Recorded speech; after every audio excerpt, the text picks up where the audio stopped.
On n'est pas là pour faire la fête aujourd'hui, en fait, nous. Contrairement à ce que vous avez pu entendre, c'est vrai que c'est bien de faire la fête et d'être dans la joie, mais là, on a beaucoup de mal à l'être, parce que ce que les gens ne savent pas, pour beaucoup, c'est que nous sommes suspendus depuis 45 jours sans salaire et à durée indéterminée. Il faut le savoir. Donc, je vais vous lire un petit témoignage qui reflète exactement ce que vivent les soignants aujourd'hui. Je parle du collectif de Nîmes, mais c'est valable pour tous les collectifs soignants en France, et c'est la réalité. Ce que vous allez entendre va peut-être vous surprendre. Nous sommes un collectif de soignants qui a été pris dans le piège des injonctions gouvernementales dès le mois de juillet 2021. Sous couvert de la sécurité et de l'intérêt général des citoyens français, nos dirigeants assoient des lois anticonstitutionnelles qui bafouent nos droits et piétinent nos libertés fondamentales. La loi du 5 août en est l'exemple, et la prolongation injustifiée et abusive de cet état d'urgence sanitaire permettra aisément au pouvoir exécutif d'imposer de nouvelles lois qui vont à l'encontre du modèle démocratique dans lequel nous vivions.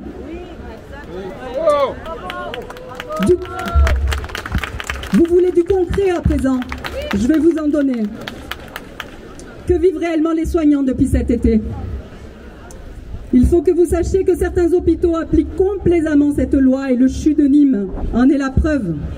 Depuis le 21 juillet, l'établissement a commencé à annoncer les mesures disciplinaires qu'il mettrait en œuvre à l'encontre des soignants, à savoir la suspension sans salaire des agents non vaccinés. Ils ont appliqué le pass sanitaire dès le 1er août dans l'établissement, alors que ce dernier n'a été voté que le 5 août et mis en place le 9 août en France.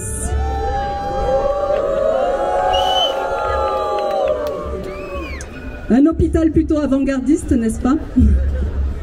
Dès le 15 septembre, et après un mois d'août de pression et de harcèlement de la part de certains cadres de service, de la médecine du travail, ainsi et surtout de la direction, les agents n'ayant pas répondu à l'obligation vaccinale sont suspendus sans salaire pour une durée indéterminée et sans aucune mesure alternative proposée, à savoir pas de possibilité de poser nos heures accumulées pourtant en nombre l'année dernière. Pas de possibilité de poser nos congés dus pour se donner du temps. Pas de droit aux congés formation auxquels nous avons cotisé, pourtant, pour nous permettre peut-être une reconversion professionnelle. Pas de licenciement qui ouvrirait droit à nos indemnités chômage. Il faut savoir que même une sanction pour faute grave entraîne une suspension avec le maintien de la rémunération à durée déterminée dans le temps, n'excédant jamais 4 mois, avec à son terme soit la réintégration de l'agent à son poste, soit la révocation qui ouvre aux indemnités au chômage.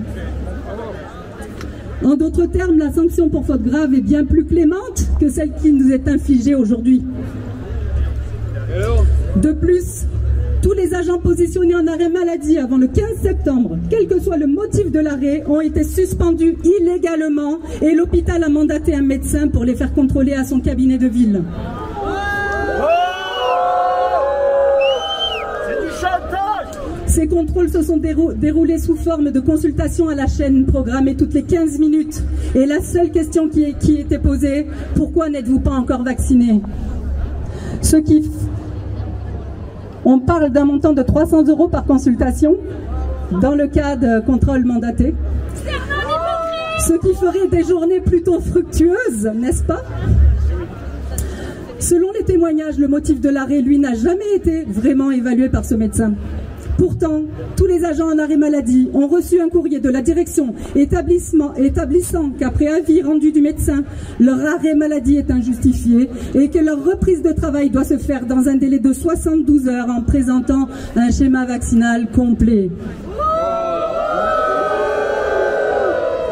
Selon un témoignage en particulier, le médecin qui a contrôlé les agents a reconnu lui-même ne pas avoir été mandaté pour évaluer le motif de l'arrêt, mais seulement le statut vaccinal.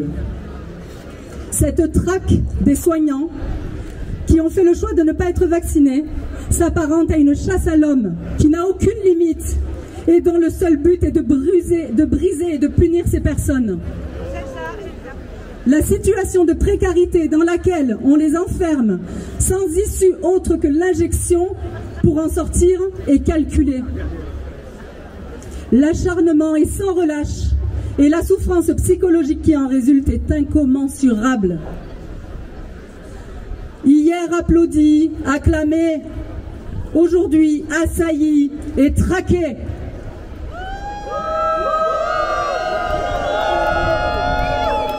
Nous avons tous, autant que nous sommes, citoyens, travailleurs, parents, la responsabilité de laisser faire ce qui était pourtant impensable et inacceptable hier, ou, j'ai bien dit ou, de nous unir pour reprendre notre souveraineté et ainsi reprendre notre liberté.